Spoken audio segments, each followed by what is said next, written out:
And good morning. We begin with breaking news in North Texas, where at least 6 people have died when a tornado touched down. Firefighters using flashlights are now going house to house looking for anyone still trapped. ABC's Jim Ryan reports from the hard-hit town of Granbury. This storm rolled in from the southwest, and tornado sirens started blaring just before sunset. Witnesses say pea-sized hail soon turned to baseball-sized, and then hailstones the size of grapefruit were pounding a subdivision near the town of Granbury, not far from Fort Worth. Rancho Brazos is a subdivision of Hood County that's south of Granbury, about 3 miles by the way the crow flies out there, I guess. And there's about 110 homes in that residential area. I've been told that most all of that is in heavy damage to totally destroyed conditions out there.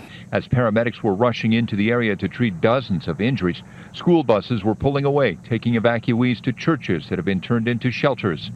Those people are telling stories of an extremely intense rain-wrapped tornado that's done extensive damage to neighborhoods. It's been a devastating year so far, and things now with the weather coming around with tornado season, this particular night is not anything like I've ever seen.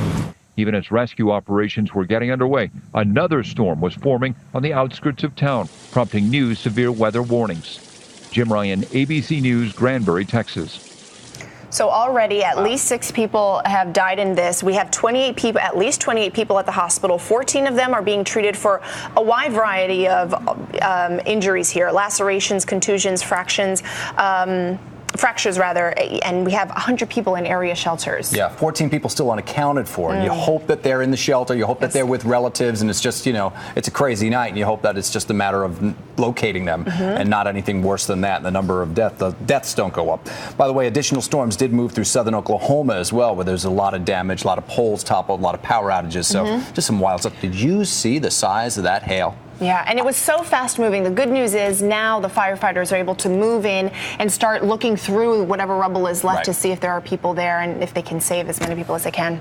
Yes, what a night. What a morning. Right.